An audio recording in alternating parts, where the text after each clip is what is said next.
Hai Sobat Sehat semuanya, saya Dr. Tirta Wijaya. Di channel ini kita akan bahas berbagai masalah seputar kesehatan dan pada kesempatan kali ini kita akan membahas mengenai sendawa. Sendawa ini adalah suatu kondisi ya, dia bukan penyakit. Dia terjadi karena adanya udara yang terjebak di saluran cerna bagian atas. Jadi kalau udaranya ada di dalam saluran cerna bagian bawah, itu keluarnya sebagai buang angin kentut ya. Tapi kalau di saluran cerna bagian atas, dia akan keluar sebagai sendawa. Sendawa ini ada yang bahaya, ada juga yang enggak. Tergantung penyebabnya apa. Dan penyebabnya itu macam-macam. Karena penyebabnya macam-macam, penanganannya pun berbeda-beda tergantung dari apa penyebabnya. Kita bahas dulu penyebabnya ya.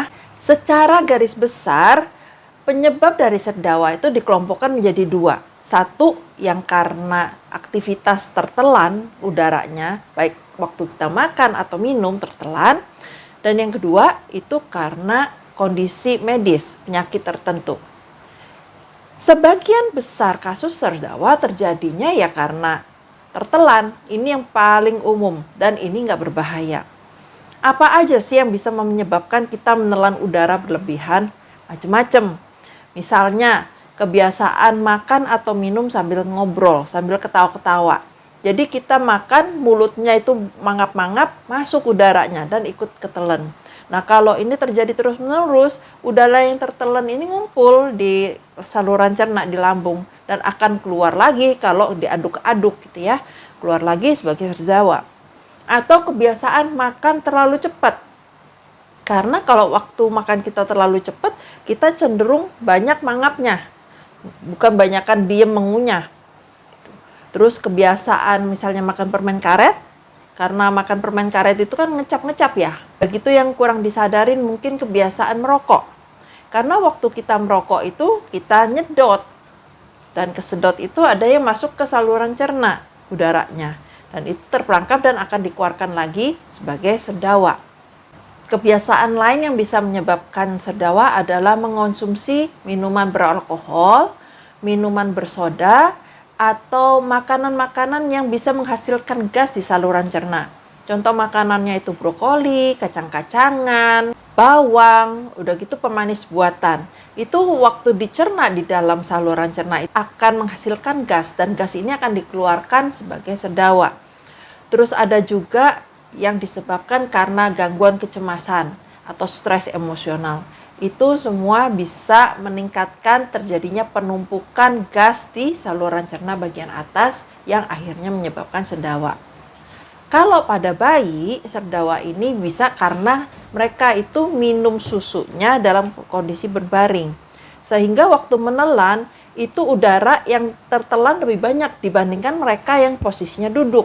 Kalau posisi duduk kan makanan turun ke bawah, udara naik ke atas. Jadi sambil buka ada sebagian udara yang keluar. Tapi kalau pada posisi berbaring, itu masuknya lebih kira-kira hampir sama ya. Jadi itu sebabnya untuk anak bayi perlu juga habis disusuin itu disendawakan sengaja justru. Ditepok-tepok, jadi diposisikan tegak bayinya, terus ditepok-tepok punggungnya supaya udaranya keluar. Itu adalah penyebab yang relatif sering. Nah, penyebab lain yang bersifat medis ini lebih jarang terjadi. Contoh kondisi medis yang dapat menyebabkan sendawa itu adalah gastroesophageal reflux disease atau penyakit asam lambung, di mana terjadi iritasi esofagus bagian bawah terutama ya. Terus ada juga infeksi Helicobacter pylori yang biasanya disebabkan karena konsumsi makanan yang tidak higienis, jadi tertular, baik itu lewat makanan atau lewat droplet atau lewat alat-alat makan minum yang bersharing sama orang lain yang terinfeksi juga. Terus kondisi seperti radang lambung, gastritis, radang pankreas, itu juga bisa meningkatkan terjadinya sendawa.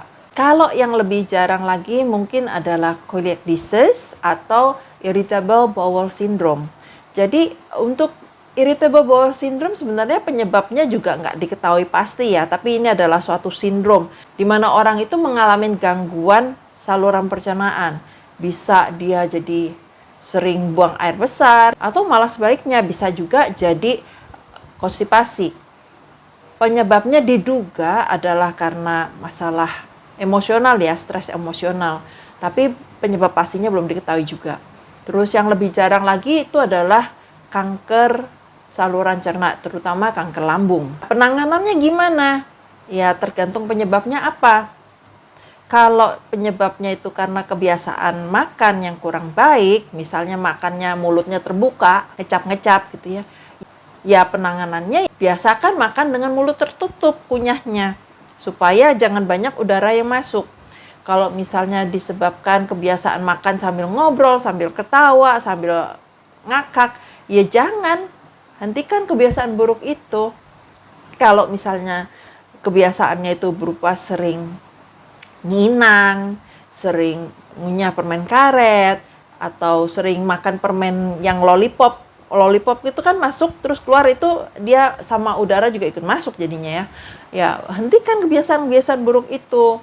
Terus jangan konsumsi alkohol, jangan konsumsi makanan-makanan yang menyebabkan produksi gas di dalam lambung berlebihan. Ya, hindarin itu. Udah gitu yang penting jangan merokok, baik itu rokok konvensional atau rokok elektrik, itu sama bisa menyebabkan tertelannya udara.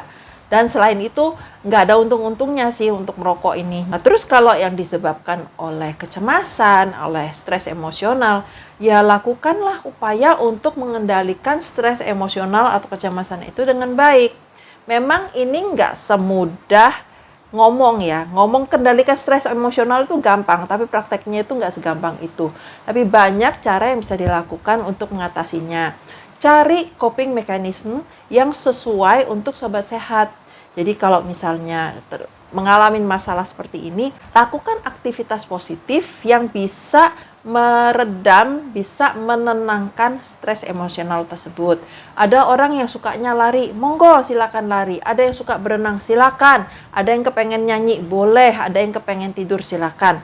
Pokoknya pilih coping mechanism yang positif.